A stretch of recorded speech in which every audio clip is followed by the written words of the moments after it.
नमस्कार, मैं हूं आपके साथ आंचल तिवारी। आप देख रहे हैं। चलो, वक्त हो गया है खबरों की खबर का। पश्चिम बंगाल का विधानसभा चुनाव दरअसल बीजेपी से ज्यादा राष्ट्रीय स्वयंसेवक संघ मतलब कि आरएसएस की प्रतिष्ठा का अब सवाल बन गया है। बंगाल देश का एक ऐसा राज्य है जहां करीब 50 सालों से धर्म चुनाव का मुद्दा बिल्कुल भी नहीं रहा है। वामपंथी दलों ने यहाँ 34 सालों तक राज किया है। उसका एक बड़ा कारण बंगाल की राजनीति पर आर्थिक मुद्दों का बोलबाला था। उसके बाद 2011 में ममता बनर्जी की तृणमूल कांग्रेस भी आर्थिक मुद्दों पर ही सत्ता तक पहुंची है। क्या अब धर्म के नाम पर मतदान हो रहा है? इस बार 2 चरणों के मतदान के बाद राजनीतिक समीक्षकों का मानना है कि आरएसएस बंगाल के मतदाताओं को धर्म के आधार पर विभाजित करने में काफी हद तक सफल हो गया है। बीजेपी को 2016 के विधानसभा चुनाव में महज 3 सीटें मिली थी और अब वो बहुमत के साथ सरकार बनाने की पूरी दावेदार बन गई है। इसके पीछे बीजेपी की ये सोच है कि बंगाली हिंदू धर्म के आधार पर वोट डाल रहे हैं। आरएसएस लंबे समय से बंगाल और केरल में हिंदू राष्ट्रवाद को मुद्दा बनाने की पूरी कोशिश में लगा हुआ है। इन दोनों ही राज्यों में विधानसभा के चुनाव हो रहे हैं।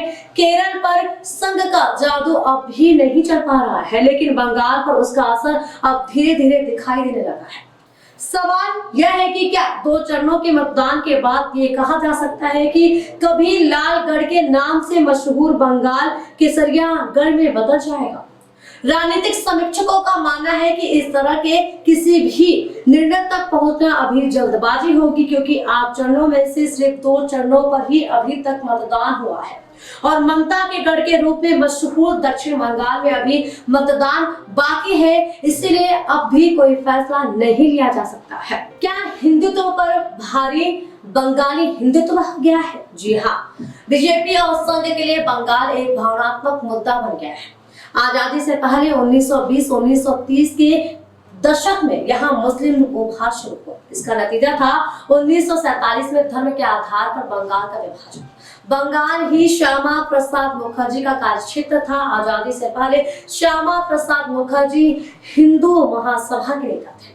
1945-46 में उन्होंने अविभाजित बंगाल में मुस्लिम लीग के साथ सरकार बनाई। आजादी और बंगाल विभाजन के बाद मुखर्जी ने संघ के साथ मिलकर भारतीय जनसंघ नाम से पार्टी बनाई, जिसका विलय 1977 में जनता पार्टी में हो गया और 1980 में जनता पार्टी के विभाजन के बाद जनसंघ के लोगों ने ही भारतीय जनता पार्टी मतलब कि बीजेपी का निर्माण किया। बंगाल में बीजेपी कभी भी राजनीतिक शक्ति नहीं बन पाई। इसका एक बड़ा कारण बंगाल राष्ट्रवादी था।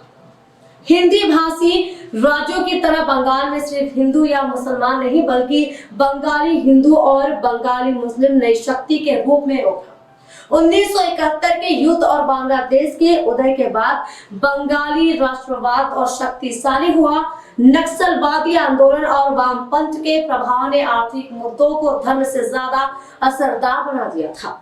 हिंदू एकजुटता की पहल, जी हाँ, 2014 में मोदी युग की शुरुआत के बाद संघ ने बंगाल पर नए ढंग से निशाना साधा। बंगाल के मुसलमान पहले कांग्रेस, फिर वामपंथ और बाद में ममता बनर्जी के मुख्य सहयोगी बने। संघ और बीजेपी ने इसे मुद्दा बनाकर हिंदू एकजुटता की पहल की। इन चुनावों पर इसका असर साफ दिखाई दे रहा है, लेकिन राजनीतिक समीक्षक इसे जीत के लिए प्राप्त नहीं मानते हैं। धार्मिक आधार पर विभाजन उन क्षेत्रों में ज्यादा दिखाई दे रहा है जिन क्षेत्रों में मुसलमान आबादी ज्यादा है।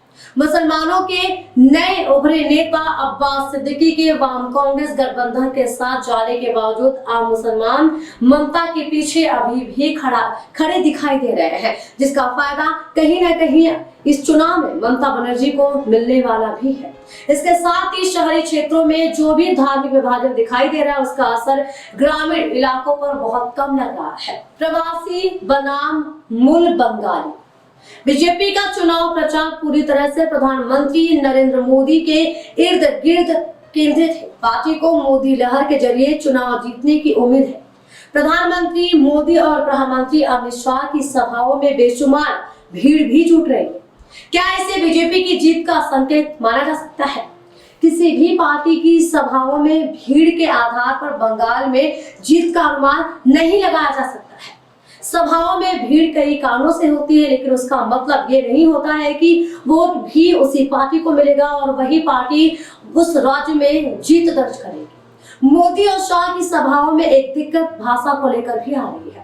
ठेठ बंगाली के लिए हिंदी समझना काफी आसान नहीं है। बंगाल में एक बड़ी आबादी हिंदी भाषियों की है। इनमें से ज्यादातर लोग बिहार और उत्तर प्रदेश से गैर हिंदी भाषी आबादी बीजेपी के साथ खड़ी दिखाई भी दे रही है।